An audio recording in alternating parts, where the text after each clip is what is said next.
ഒരു ദിവസം ഏറ്റവും ദരിദ്രരായ ജനങ്ങളാൽ എന്റെ രാജ്യത്തിലെ അരാഷ്ട്രീയ ബുദ്ധിജീവികൾ ചോദ്യം ചെയ്യപ്പെടും. ഏകാന്തവും ചെറുതുമായ ഒരു ജ്വാല പോലെ രാജ്യം ക്രമേണ മരിച്ചുകൊണ്ടിരുന്നപ്പോൾ എന്തു ചെയ്തു എന്നവർ ചോദ്യം ചെയ്യപ്പെടും. അവരുടെ വസ്ത്രങ്ങളെപ്പറ്റിയും ഉച്ചയൂണിനു ശേഷമുള്ള നീണ്ട പകലുറക്കത്തെപ്പറ്റിയും അവരോടാരും ചോദിക്കില്ല. ശൂന്യതയെ ചൊല്ലിയുള്ള അവരുടേതായ പൊള്ളത്തർക്കങ്ങളെപ്പറ്റി ഒരാളും നാളെ അന്വേഷിക്കില്ല. അവരുടെ സാമ്പത്തിക പദവിയെ ആരും കൂട്ടാക്കില്ല. ഗ്രീക്ക് പുരാണങ്ങളെപ്പറ്റി അവർ ചോദ്യം ചെയ്യപ്പെടില്ല.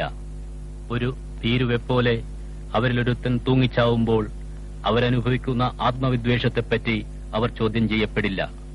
ഒരു ദിവസം ഏറ്റവും ദരിദ്രരായ ജനങ്ങളാൽ എന്റെ രാജ്യത്തിലെ അരാഷ്ട്രീയ ബുദ്ധിജീവികൾ ചോദ്യം ചെയ്യപ്പെടും. ദരിദ്രരായ മനുഷ്യർ വരും.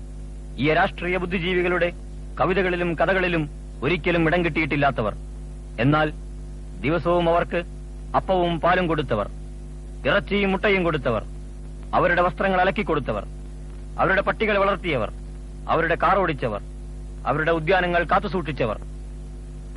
അവർ വരും, വന്നു ചോദിക്കും, യാതനകളിൽ ദരിദ്രന്റെ ജീവിതവും സ്വപ്നവും കത്തിയെരിയുകയായിരുന്നപ്പോൾ എന്തു ചെയ്യുകയായിരുന്നു നിങ്ങൾ?